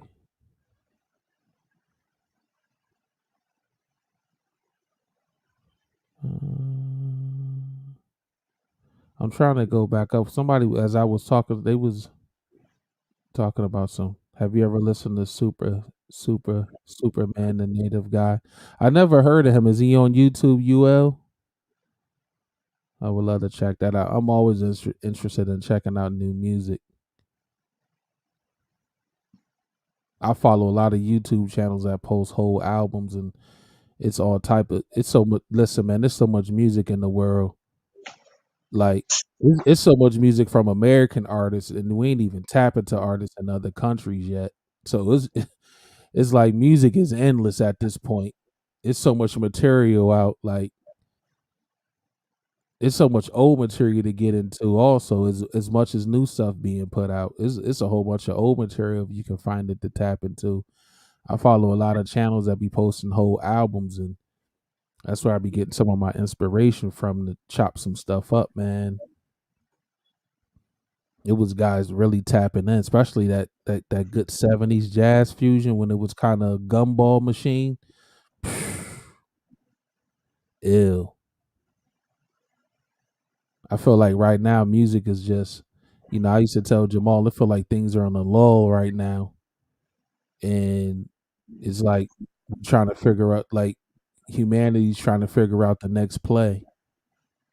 And I think this is a beautiful time for creatives to bring something forth that hasn't, not to say that hasn't been brought forth, but at least to bring either a new sound to it, or a new way of doing things, which taps back into what we doing. I feel like we doing something different than what mainstream artists are doing, or any artist. Yeah, Grover Washington, Lonnie Liston Smith. Yeah, I got a few records on both those gentlemen, especially Grover Washington. So my dad told me that when I was about 5-6 years old, my favorite song was Grover Washington's Summer Song, and I remember that song. And I would just ask him to keep playing it on the record player, and that's how I know I was just tapped into jazz. You know what I'm saying? Like, and as I got older, it just rolled with me. But Grove was my favorite artist for a long time, until I started broadening my jazz palette. And but he was my number one guy for a long time. He has a lot of amazing music, and he was like one of the first artists to get into what they wind up calling smooth jazz, with that Wine Light album.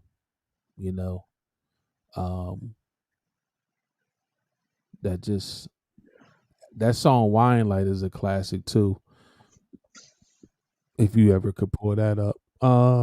excuse me, Illuminati Congo. I never heard of him. Yeah, I heard of him. Yeah, he dope. So I'll check him out. I'm subscribed to his channel. Tribe Called Red. Never heard of them, but I'll check that out. Oh, Ja and Illuminati Congo, the same dude. Okay. Ja the Baptist. All right. I try to stay up on about 25 overseas artists. Yeah, I'm into an overseas artist right now named Alphamus. He plays piano. He may put you in the mind of Robert Glasper, who's my favorite. He's one of my current favorite jazz artists right now. But I came across this guy Alphamus some years ago, and he rhymed. And I don't know, man. When he plays the keys, it touches me in a way that reminds me of listening to old Jean-Luc Ponty and my guys, my guys I named earlier. Like, listen to they record. He his piano playing is amazing. It touches me in a way that I can meditate on his music. Like, I could put his music on and meditate to it. It's real ill. So that's who I'm in. He's British. He's He's I guess African American, but he's an African American artist, but he's from Britain, and but he's ill, man. And then listening to him, I got turned on to a bunch of other jazz artists that are tapped in over there also.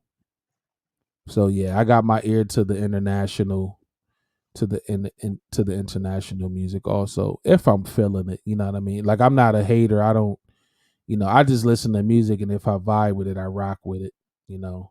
I feel like anybody that's out here being creative, I'm with you, no matter what genre it is.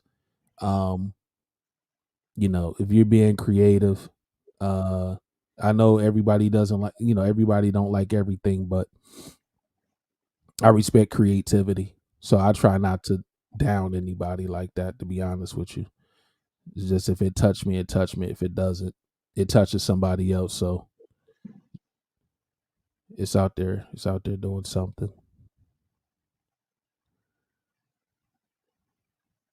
Cyclonius, MC Life, Apex Zero. Yeah. Okay. I heard of Apex Zero. I don't think I've ever pulled any of his music up, but I heard of him.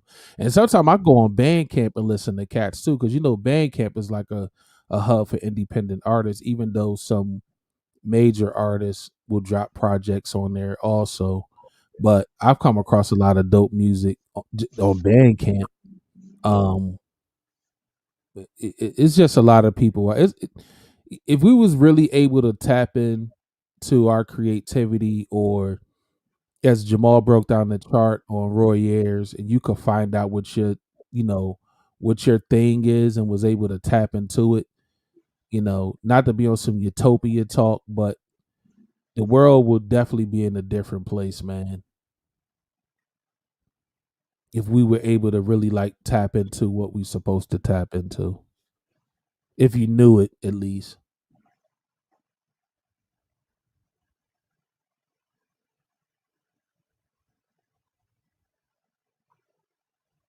Yes. So, UL, you said, have you, and I guess this is to me, have you tried not using music but other vibrations to translate like images or taste or food?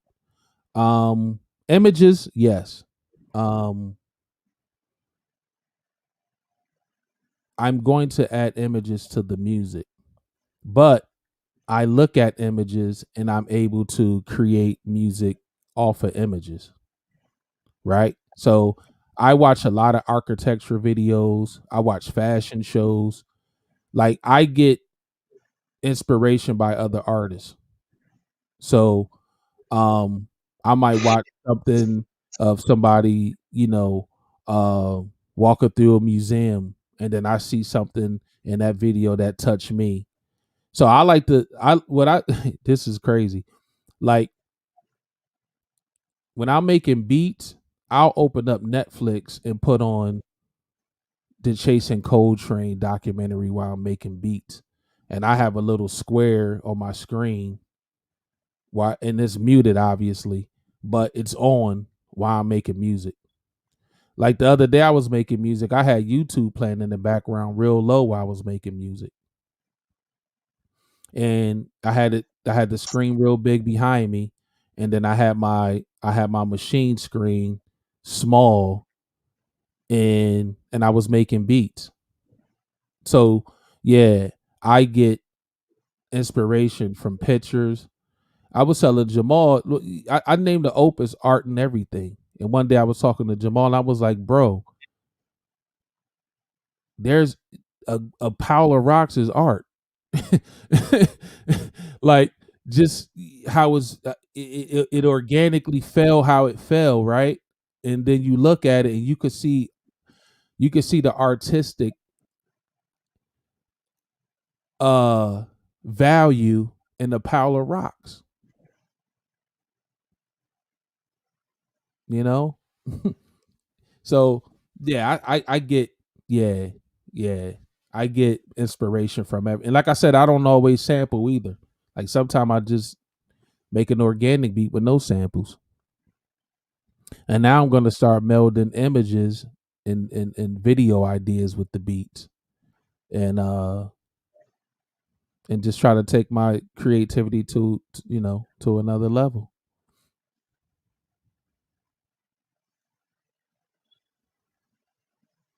Yeah, I love the UL. I love the beach, bro. Like even when I meditate, when I meditate, what I added to it. First, I wasn't doing this, but I just recently added to it.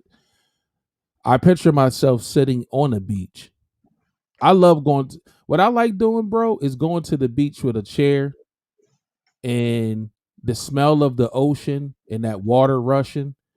I could meditate at the beach and get lost. So now what I do is I put on ocean waves water or whatever it's called, and then I envision myself at the beach, and then I have that playing on my phone when I'm meditating and tapping and I tap in that way. Scenes from movies, that's where the beat for Parisian Windows came from. I'm giving y'all information, but I heard something watching that series, Emily in Paris, and I watched that for the Parisian architecture and fashion. And then on one scene I heard the sample and chopped and listen, I heard it because I like to watch movies with my equipment on. So if I'm not in my bedroom watching stuff, if I'm in my studio and I'm watching something on Netflix, I got everything queued up. I got the sampler ready and everything. So when I hear it, I'm like, oh, get that, pause it, and chop up and make a beat, and then finish watching the joint. At least get the main idea out, and then go back watching the movie. So Parisian Windows came from that way, and also a song that we have a beat that I did called I think you started writing to it, Jamal. Choose One. Choose One came from a movie. I told you about the movie, and I was like, they was having a dinner party, and I told you where the sample came from in the movie.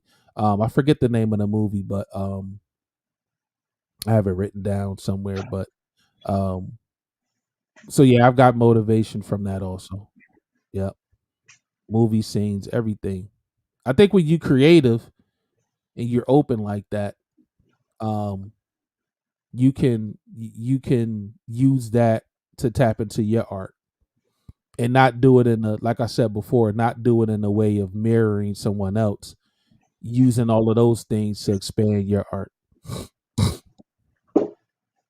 Yes, Serious Biz. NC has great beaches.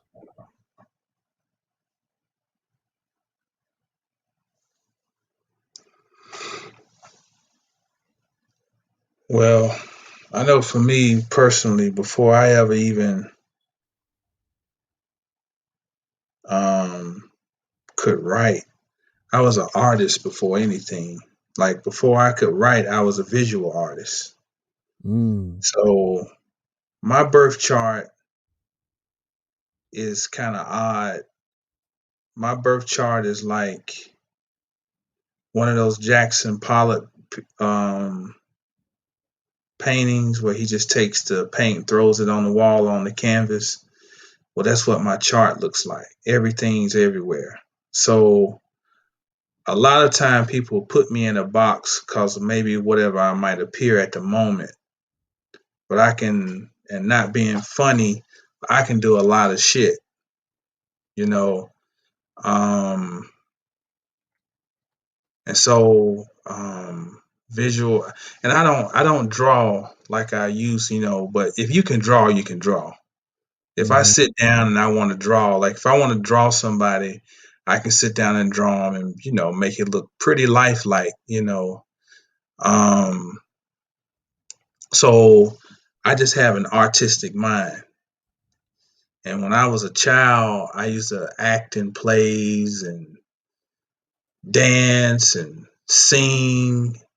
Just everything artistic was me.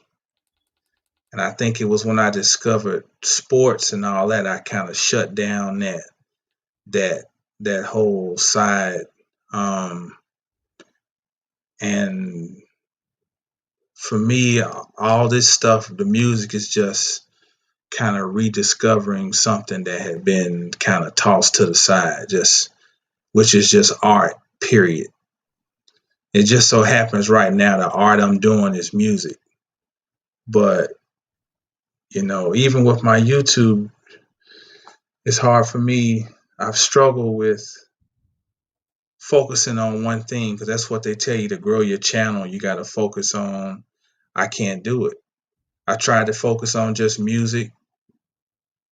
When I first started the channel, that shit didn't work because I couldn't just do music. Then I just started focus on I'm just going to do on the teaching, and that don't work because I do more than, so I've had the revelation that, I just got to I am who I am. I just got to I can't do one thing, and so that's the dish I create from, and I be tripping, like people always want to put you in a basket, you're trying to be this, you're trying to be that, you sound like this, but the case is, if an artist is an artist, if you're really, really an artist, your cup runneth over. You know what I'm saying? Yes. You don't have to be nobody else because I got so much art. The only thing that I need is more time to get the art out. That's what I need. These are just, this is just tip of the iceberg stuff. This is just a smidgen, and to be an artist,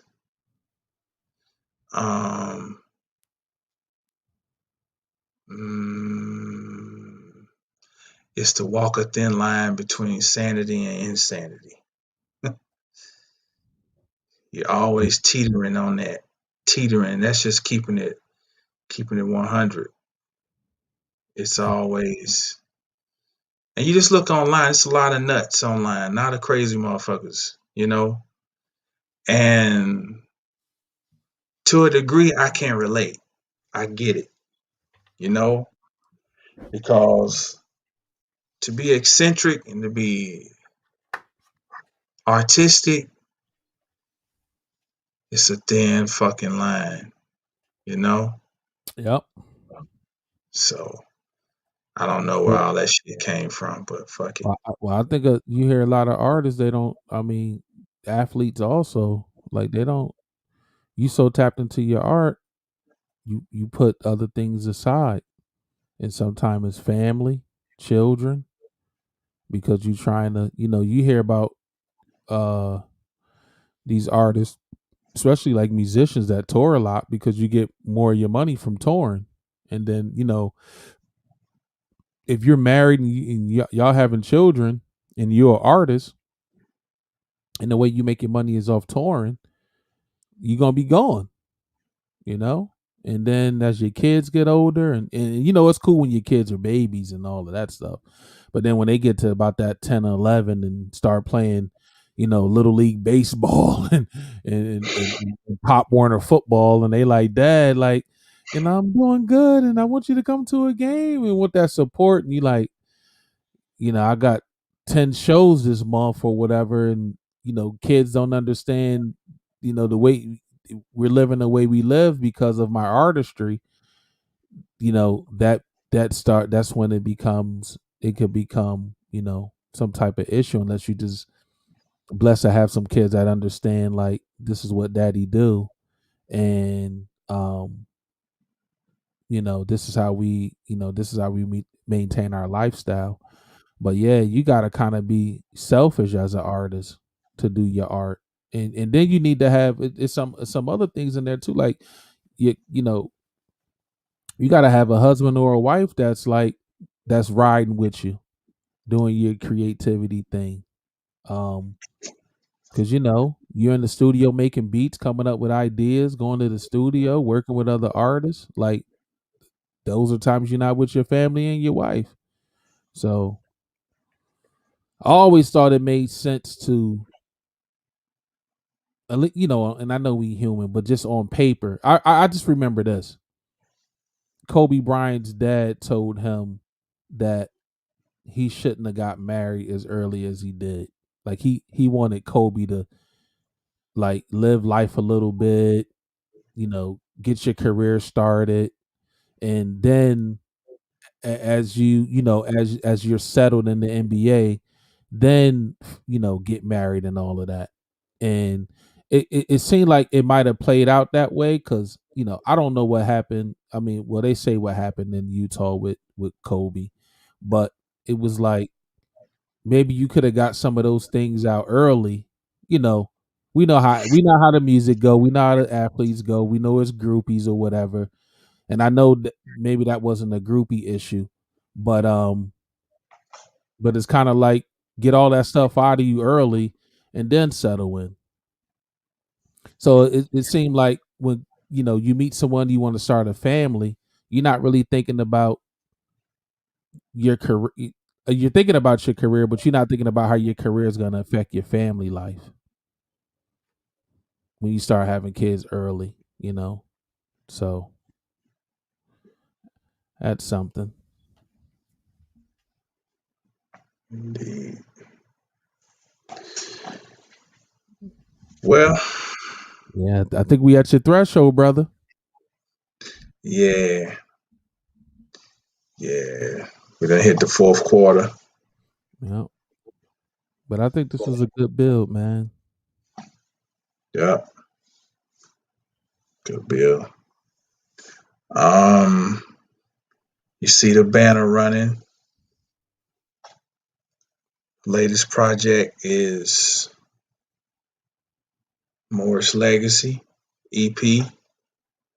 It's available on thinkmusic.bandcamp.com, as well as all of the full catalog of music. And just a reminder that I do astrological readings, and you can get yours at mastersofthecosmos.com. Go over and click on birth chart readings. Get you a full reading. Answer some of the questions you may have about your existence, where you've been and where you're going, and a host of other things over there. So, serious biz. We haven't talked to anybody yet about any albums. But that is in the thought process. Right. We definitely talked about that. Yeah. And that spider got him. Got him. Yeah, and on my side, you can check out Dunlap music at .bandcamp.com. Bunch of instrumental albums over there. Still haven't decided when I'm gonna release these 2 projects yet. And but I got 2 projects on the horizon. And but I have a boatload of material, instrumental material to listen to on Bandcamp. So yeah. And I thank y'all for checking us out, man. Thank y'all for tapping in. I hope you like the breakdown of Roy Ayers. And I just want to say that chart reading was amazing. And he damn near had a perfect triangle on his joint. So Appreciate it. Yeah, that was an ill breakdown. And yeah, Slick Rick's still touring. But yeah, man, that's all I got. Thank y'all for checking us out, man. Really appreciate it. No doubt. Appreciate y'all again as well. And we catch y'all again on the top side. Remember, think music. Peace. Peace.